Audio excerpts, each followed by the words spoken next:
When is crisis point? I think we recognise that most people that secure care for their loved ones are usually grown children. So we have lots of conversations on the phone about trying to put in packages of care and for people to understand what they should be looking for. We have lots of people that come to us and say, we need care today. If you're a family member, what should you be recognising or noticing that might mean your parent or older family member needs care? There's lots of different scenarios that you can think about, but I think predominantly the calls that we get are maybe where a family member hasn't been to see their loved one for a while due to them not living nearby, and they might notice that they're not managing so much around the house. Maybe their house is a little bit messier than usual. You might notice that they're not changing their clothes regularly. It might be that you've been made aware they've had a couple of falls, but they're too sort of afraid to say that they actually might need that help, because it's a massive step for somebody to actually accept, I need help, and we have that quite a lot. Our approach is to try and be really informal but also relate to the person.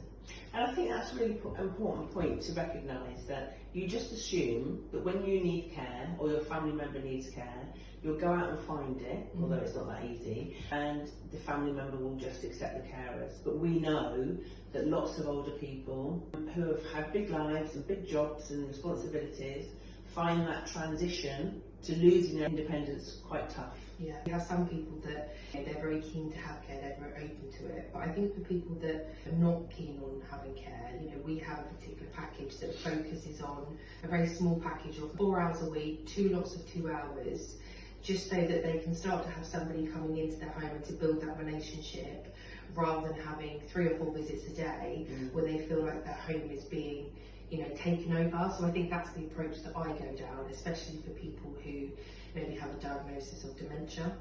If you can start small, but trying to get in there before crisis point. And I always say to people that they're not quite sure if they're ready for it. If you have it in place, that opens up a lot of avenues when things change, especially if you were to go into hospital. At Kingsway you have an allocated client manager, so they would be able to go into the hospital, reassess and get that person home, rather than waiting in hospital for the discharge team to actually find a provider for you. I think also the crisis point relates to the family member, doesn't it? Because we come across a lot of people who have been managing or struggling on their own for a very long time, and they have to recognise when they are at their limit as well. It's really okay to ask for help with your loved one, and you might want to hand over all of the care or just some of it, but we can do both, can't we? Yeah, and I think this is it, it's about we will be involved as much as you need. I suppose, and what helps with all of that is that at Kingsway we do an initial meeting, so it's not an assessment. Some people want to go straight into that full assessment, which we do, but if someone is slightly resistant or unsure, or even a family member is unsure, then we can go in, they get a chance to put a face to Kingsway, and we can answer their questions. Yeah, so I really recommend the initial assessment, just because I've used it previously.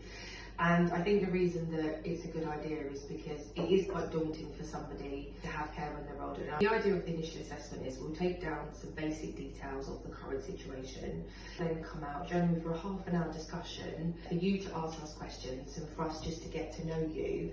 And then usually, if they feel the meeting has gone well, we then give them a little bit of time to decide what they'd like to do, and then we will come back and do a full assessment. We also leave all of our documentation there, so they actually have the opportunity to read everything before they obviously start with us. Also, it's a good way to kind of get in the door if somebody is very resistant.